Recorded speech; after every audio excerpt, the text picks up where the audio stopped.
My name is Bennie Roberson Jr., and I was assistant director here in Lake Park, and I started in 1974.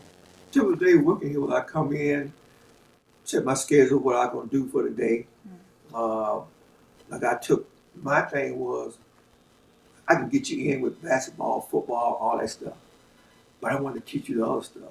So if you was a good football player, that's what's great, but you need to stay in school and study math, because if you don't, you get a $25 million contract, your agent get all the money. We had one young man there, he was an excellent pool shooter. I said, how you doing in school? I'm having a little trouble in math. You having trouble in math? Yeah. I said, you're the best pool shooter we got up there. What they got to do with pool, math, man? Then I show him the angles on the pool table. And then this is a 45-degree angle. Yeah, that's good. It's a 95-degree angle. Because people don't think about it. It's skill in pool, but 95% of pool is angles. That's when people practice on angles. And then I went out to the school and started checking on him at the school. The teacher said, he is really improving in math. You say he couldn't do math? I said, well, thank you, ma'am. That's another thing. Some kids, I would go to the school, but I would ask their parents, this kid put my list to go to school. It's amazing how people change when they know you're checking on them. Because we used to have up here a young lady and young man of the month. And that depended upon how you acted at home, how you acted up here, and how you acted at school. See, we basically up here, we had more power than the teachers because you want to play basketball. You get to know the kids, you get to know the families, and you can actually change lives. I was thinking about this kind of like a good parent. Yeah, I taught the kids, but like a good parent, the kids kept me in line. Because when you stepped out of line or you said something, you know what you said last? They remember last year. So they said, you know what you said last year? I said, yeah, you're right. So up here was kind of having a family. Yeah, I taught them, but they kept me in line. Most of the kids came from Belt Home in Newtown, and Johnson was not too bad because what I did was I went down in the community and I talked to the people. So you know who Mr. Bennie was, you saw my face. So when I had to put your son or daughter out for misbehaving, only thing they did was call up and say, what did they do? I told them, how long is he out, Mr. Bennie? I said, well, he's out for 2 days, okay. But before that, they didn't know me. So they would come home. My child said, he didn't do nothing. You put him out, but when you get to know people and know they can trust you, it changes the whole environment. Working here, you have to think on your feet. The stuff come up that you have no book for. So you have to think on your feet. And I learned that people really appreciate when you take interest in them, especially when you take interest in their kids. If you had a child, but put it this way, if I did something for you, you know you would look out for me. But if I did something for your mother or father, you would go out your way for me. If I want to borrow your car, you'll kiss a care because he took care of my mother, but he did something nice for my father. People appreciate that. The park has more activities than we had when I was up there, mostly basketball and football.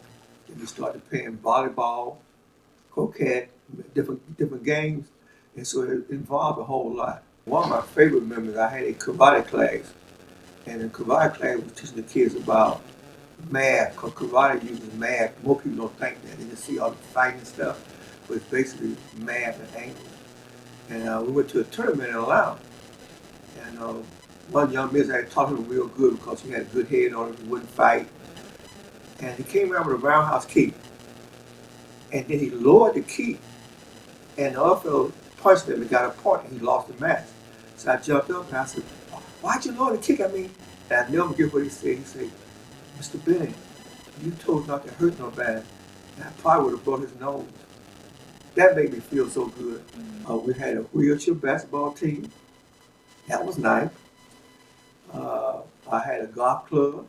These kids that never played golf, and Mr. Bob Garner, he's a friend of mine. He's a math teacher too.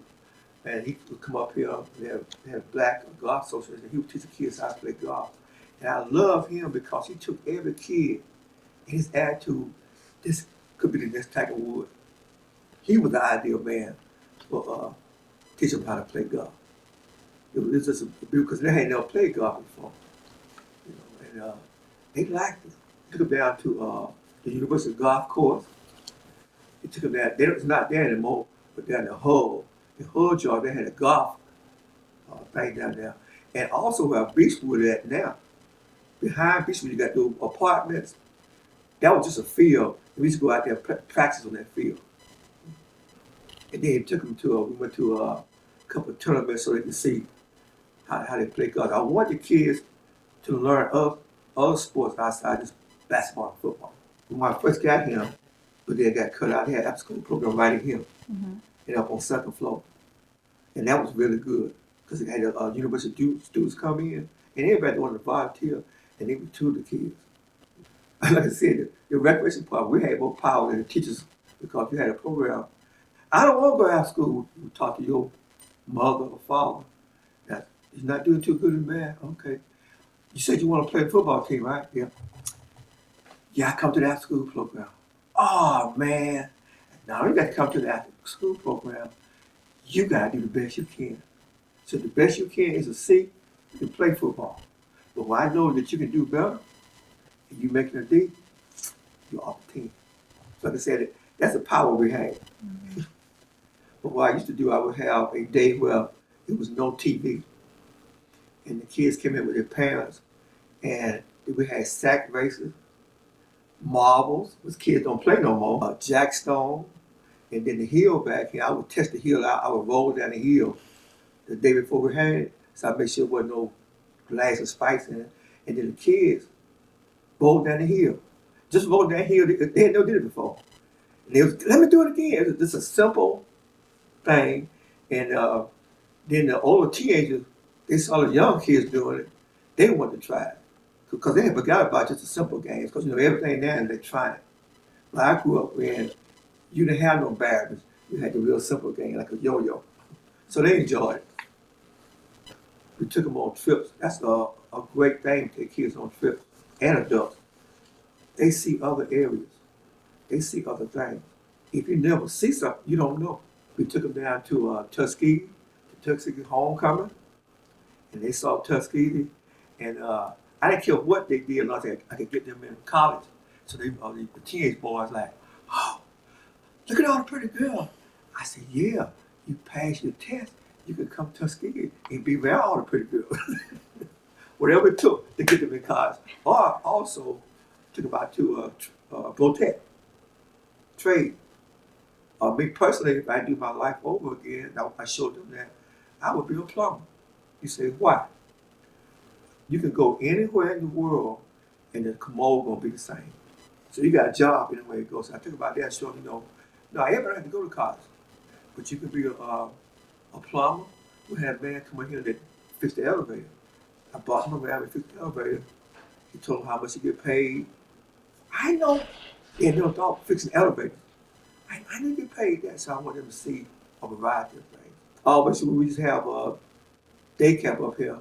I would take the day camp people who going to be in the camp with the kids, and we would go to Chick-fil-A. And we walk inside, look, then we come back. I said, what do you see? I saw 7 fools there. I said, what did you see? I said, did you see the attitude? Oh, yeah. They don't have nothing on you. You can have that same attitude.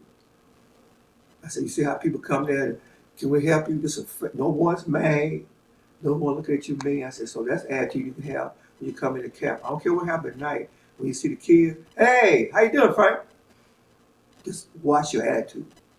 And that'll take you a long way. But that was our whole idea up here. And I was glad for Mr. Hurd and Mr. P. Phelps and other people bought into that. Yeah, we got the kids here. And we can teach them all they want, all kinds of sports, but also teach them other things. Both of these children was from the project, Paul Acres. And they went out to school and they came back and they put their knowledge back in the community. They set a good example. Well, Mr. Hurd, he was the director at East Athens. And they put their knowledge back in the community. That was inspiration for me. Because some people go out and you make it, and that's it.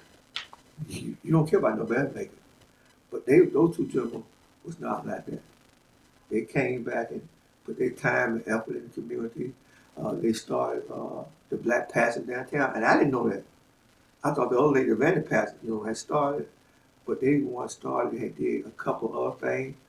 They got together with Mr. Hurd and Aaron, and they started Grand Slam out here in Bishop Park, where kids and sometimes go out there on Friday, Saturday, and you play games, but you also learn something. And that's been my whole motto. Like I said, you come to the gym, you want to learn how to play basketball, good. You want to learn how to play football, good. But while you learn that, I'm gonna teach you some other things. And they don't even, at the time, they don't even know they're learning other things. Let's say, when that kid found out that the different angles of the pool, because he shot pool every day. And we found out, oh, this is 45-degree angle, this is 35. And I would come on, what angle this was best? This is 90-degree angle. So that helped him in math because he said, this is true for everything. If you say you can't, you can't. If you say you can, you can. Yeah, I remember we had one thing up at one time where we needed some punching bags and something else, and it cost like $300 when we had the money. So for about 4 months, I told the kids, I said, well, save all your pennies. That's your mother and daddy can save your pennies up. So I said, Bob God, I said, he was a math major. So I told him, I said, figure out, you put pennies down for a mile, how much money we'll have. And it was like $800 pennies. And so we had the police up here that day, and everybody brought the jars of pennies. And we went out to the outdoor basketball court, and we laid the pennies side by side. And then they're like, how much money? And when I told them it was $800, $800! They couldn't believe, And I still see grown men now. They be telling me, I told my little girl, my little boy, save those pennies, because I remember what you did at the gym and how much money they were. And then I see grown people right here every day. Hey, I forgot something. I remember you that Thomas Lane, or you that he stayed at the gym. I remember you got on me. I had one fellow, me and him almost got into a fight 2 times. He got grown, he went to jail, he seen a mistake. He came back and he wanted to put his son in one of my classes. But he lived too far out that time. I said, well, at least you'll learn some sense. Yeah, you might be bad. I'm crazy, man. I don't learn some sense. But a person wanted to fight you, and then later on, they want to bring their son to be in their program. That's all right with me. One piece of advice of mine would be, don't wait for the people to come up here. Go down and visit them. Let's go down and visit San Diego. I'm the director here or whatever job here. And let's come by, holler at you. If you see where you got a film in the community, take them a card. And I'm sorry to hear about the passing of someone in your family. A card like that or just saying, hey, does miracles. For me, it was the best job I ever had because you could actually change people's lives.